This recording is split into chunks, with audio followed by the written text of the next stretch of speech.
ప్రముఖ నిర్మాణ సంస్థ సురేష్ ప్రొడక్షన్స్కి సుప్రీంకోర్టులో భారీగా షాక్ తగిలింది అనేటువంటి వార్తలు వస్తున్న నేపథ్యంలో ఇంతకీ సుప్రీంకోర్టులో సురేష్ ప్రొడక్షన్స్కి ఎటువంటి షాక్ తగిలిందనేది పూర్తి స్థాయిలో మనం విశ్లేషణ చేసుకుందాం. ప్రస్తుతం మనతో పాటు ఉన్నారు ప్రముఖ సామాజికవేత్త, ప్రముఖ రాజకీయ విశ్లేషకులు కృష్ణకుమారి గారు. మేడంతో మాట్లాడదాం. మేడం నమస్తే. మేడం నమస్తే.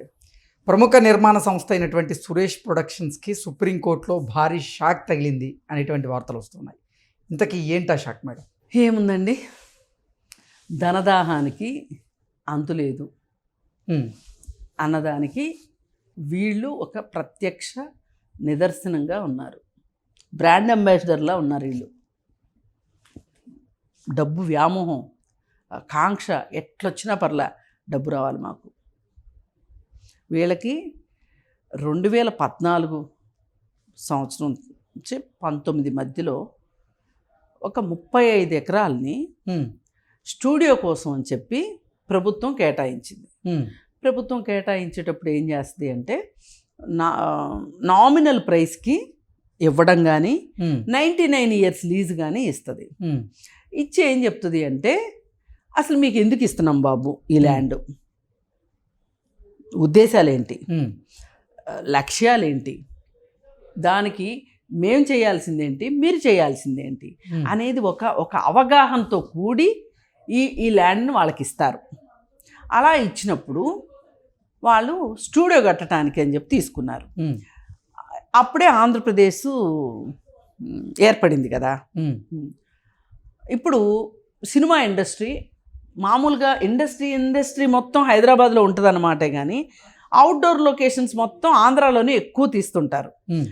గోదావరి జిల్లాల్లో కావచ్చు, అరకులో కావచ్చు, వైజాగ్లో కావచ్చు, రిషికొండలో కావచ్చు, ఆ బీచ్లో కావచ్చు, మొత్తం తీస్తూ ఉంటారు. తలకోన అడవుల్లో కావచ్చు, ఎక్కువ అవుట్డోర్ షూట్లన్నీ అక్కడే చేస్తారు. అయితే అసలు అక్కడే స్టూడియో కడితే ఎలా ఉంటుంది అనే దానికోసం స్టూడియో అంటూ వస్తే చిత్ర పరిశ్రమ ఇక్కడ కూడా కొంచెం నిలదొక్కుంటే ఉపాధి దొరుకుతుంది ఇక్కడ ఉన్న వాళ్ళకి. అలాగే తద్వారా ఎక్కువ మంది ఇక్కడ స్థిర నివాసం ఏర్పరచుకుంటారు. దానివల్ల రాష్ట్రానికి లాభం జరుగుతుంది అనే ఉద్దేశంతో రాష్ట్ర ప్రభుత్వం ప్రభుత్వ స్థలాన్ని 35 ఎకరాల ల్యాండ్ని వాళ్ళకి ఇచ్చింది. వాళ్ళకి ఇస్తే వాళ్ళు ఏం చేశారు, తరువాత జగమెరిగిన జగన్మోహన్ రెడ్డి గారు వచ్చారు అధికారంలోకి. వచ్చిన తర్వాత ఇక వాళ్ళని ఎవరెళ్ళి పట్టుకున్నా అది హైటెన్షన్ వైరే. హైటెన్షన్ వైర్కి ఏం కాదు, పట్టుకున్న వాళ్ళే కాకుల్లాగా మాడతారు. అలాగే ఈ ల్యాండ్ మీకు నచ్చినట్టు చేసుకోండి, ఇంకా దున్నేసుకోండి మీ ఇష్టం, నాకేమిస్తారో అది ఇవ్వండి అన్నాడు. వీళ్ళు సమర్పించుకుని ఉంటారు. ఆయన జీవో పాస్ చేసేసారు. 15 ఎకరాల్లో లేఅవుట్ వేసుకొని ప్లాట్లు అమ్ముకునేటట్లు. Real estate. అసలు ఇచ్చిన లక్ష్యం ఏంటి? స్టూడియో. పోనీ నువ్వేమైనా ఇండస్ట్రీ వైజాగ్లో స్థిరపడటం కోసం ఇక్కడ చిత్రపురి కాలనీ ఉన్నట్లు రామానాయుడు కాలనీ అని పెట్టి మీ నాన్న పేరు పెట్టి ఆమె 15 ఎకరాల్లో స్టూడియో కట్టి 15 ఎకరాల్లో కార్మికులకు గనక నువ్వు 100 గజాలో 120 గజాలో స్థలాలు ఇచ్చి, లేదు అపార్ట్మెంట్లు కట్టించి సేమ్ చిత్రపురి కాలనీ లాగా చేసి ఉంటే, అది కార్మికులకే ఇస్తున్నాం కాబట్టి సినిమా ఇండస్ట్రీ ఇంకా గట్టిగా నిలదొక్కుంటుంది అని నువ్వు చెప్పినా, అంటే అబద్ధమైనా సరే కొంచెం వినసొంపుగా ఉండేది. అంటే అబద్ధం అతికినట్లు ఉండాలంటారు. కొంచెం వినసొంపుగా ఉండేది. ఇప్పుడు అక్కడ ఏమైపోయింది, నువ్వు లేఅవుట్ వేసి జనాలకు అమ్ముకుంటాడంట ఆయన ప్లాట్లు. జనాలకు అమ్ముకుని ప్రభుత్వ భూములు తీసుకొని ఈయన లేఅవుట్లు వేసుకొని అవి ప్రైవేట్ వారికి అమ్ముకుంటాడు. ఇది ఎక్కడ కథ? అదే కదా వీళ్ళ. అందుకే నేను వీళ్ళ ధనదాహం అంది. వీళ్ళని ఏం మాట్లాడినా తప్పు లేదు, నన్ను అడిగితే. వీళ్ళని ఏం మాట్లాడినా తప్పు లేదు.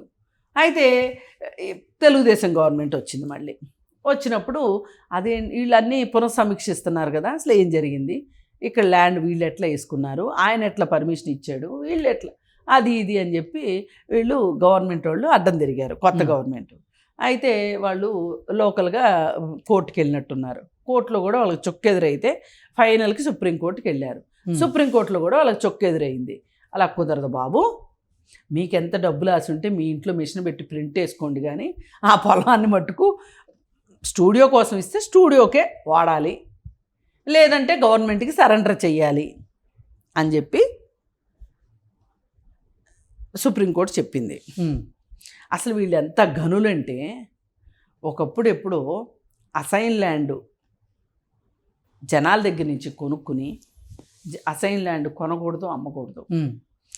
సరే, నిరక్షరాస్యులు వాళ్ళకి చట్టం తెలియక అమ్మారు, వీళ్ళు కొనుక్కున్నారు. అది ఎప్పుడైతే అసైన్ ల్యాండ్స్ గురించి మొత్తం విషయం బయటకు వచ్చిందో అప్పుడు మళ్ళీ వెళ్ళి వాళ్ళు వ్యవసాయం చేసుకుంటాము, గుడిసెలు వేసుకుంటాము చేసుకున్నారు ఇక్కడ హైదరాబాద్లో. మళ్ళీ వీళ్ళు రాత్రికి రాత్రి వాళ్ళు వేసుకున్న గుడిసెలన్నింటినీ బుల్డోజ్ చేయించేసేసి ఆ ల్యాండ్ మొత్తం స్వాధీనం చేసుకున్నారు. ఇంకా ముందుకెళ్ళి వాళ్ళు చేసే నీచ నికృష్టాలు ఎలా ఉన్నాయంటే, వీళ్ళకి ఏం డబ్బులు తక్కువైనాయని, లేకపోతే వీళ్ళకి ఏమి ఆకలితో అలమటిస్తున్నారని రానా నాయుడు అని ఒక వెబ్ సిరీస్ తీశారు, ఓటీటీ ప్లాట్ఫామ్లో రిలీజ్ చేశారు. అది ఎంత బూత్ అంటే అసలు మామూలుగా అసలు భార్యాభర్త కూడా కలిసి చూడలేరేమో, అన్ని బూతులు. ఓటీటీ ఇవాళ ఇంట్లోకి వచ్చేసింది కదా, పిల్లలు చూస్తారు కదా, జ్ఞానం ఉండక్కర్లా. అంటే ఆ ఓటీటీలో తీసి మరీ డబ్బు సంపాదించాలి అనుకునే నికృష్ట మనస్తత్వం ఉన్నప్పుడు ఇలాంటి పని చేయకుండా ఎలా ఉంటారు? వీళ్ళకి సుప్రీంకోర్టులో చొక్కెదురవ్వడము అనేది ఇది ప్రజల విజయం. ఎందుకు ప్రజల విజయం అంటున్నానంటే, ప్రభుత్వ భూములన్నీ ప్రజలవే, దున్నేవాడిదే భూమి. ప్రభుత్వ భూమి ప్రజలకి డైరెక్ట్గానో ఇండైరెక్ట్గానో ఉపయోగపడాలి. ఇప్పుడు పోయినసారి వైసీపీ ప్రభుత్వం ఏం చేసింది? ఆవు భూములని, గోతులో ఉన్న భూములని, వైసీపీ పార్టీ వాళ్ళకి సంబంధించిన భూములు అధిక రేటు పెట్టుకొని జనాలకి 50 గజాలు 100 గజాలు పంచిపెట్టింది. ఇళ్ల స్థలాల కింద 50 గజాలు సెంటు భూమి అని పంచిపెట్టారు. ఐడియా ఉంది కదా మీకు? అట్లాంటి వాటికి వాడాలి ఈ ల్యాండ్ని. అంతేగాని వీళ్ళెవరు 200 గజాలు 300 గజాలు అని వేసుకోవడానికి, లేఅవుట్ వేసుకోవటానికి, అంటే ఇంత కక్కుర్తా? ఇప్పుడు రానా నాయుడు లాంటి అసభ్యకరమైన షో తీసి దాని ద్వారా డబ్బులు సంపాదించాలి అనుకుంటున్న మీకు ఎక్కడ చూసినా వివాదమే కదా. ఇప్పుడు హైదరాబాద్లో ఒకప్పుడు శ్రీరెడ్డి తోటి వివాదం. సరే, శ్రీరెడ్డి చెడ్డది, శ్రీరెడ్డే గాలం వేసింది మా అబ్బాయికి అని ఏదో కొంచెం మీరు తప్పించుకోగలిగారు. మా అబ్బాయి అమాయకుడు, నోట్లో చాక్లెట్ పెడితే కూడా కొరకలేడు, ఆ అమ్మాయి మోసం చేసింది అన్నారు. అయిపోయింది అక్కడికి స్టోరీ, అది అయిపోయింది. ఇప్పుడు ఇక్కడ ఫిలిం నగర్లో అదేదో ఒక ల్యాండ్ విషయంలో వివాదం. అక్కడ రామానాయుడు స్టూడియో దగ్గర FTLలో స్టూడియో కట్టారనేది వివాదం. అసలు ఎందుకంటే ఇన్ని వివాదం? ఇన్ని కట్టుకుపోయిన ఆస్తులు ఉన్నాయి మీకు, తరతరాలు. రానా ఒక లీడర్ సినిమాలో రాజకీయ నాయకుల గురించి మాట్లాడతాడు కదా, 1 ఎకరా ఉంటే సరిపోదా, 100 ఎకరాలు కావాలా, ఇలా కారు ఉంటే సరిపోదా, 100 కార్లు కావాలా మాట్లాడాడు కదా. మరి ఆ సినిమా చూసి అందరూ ముచ్చట పడిపోయారు, నిజంగా చాలా సంతోషపడిపోయారు. అసలు అక్కడ రానాని ఒక యాక్టర్గా చూడలా, నిజమైన లీడర్గా చూశారు. మరి మీ ఇంట్లో చూస్తే ఏదో అంటారే, ఇంటి పేరు కస్తూరి ఇంట్లో గబ్బిలాల వాసన అన్నట్లు మీ పరిస్థితి అలా ఉంది. కొంచెం ఎన్ని మొట్టికాయలు పడితేనైనా బుద్ధి తెచ్చుకోవాల్సింది.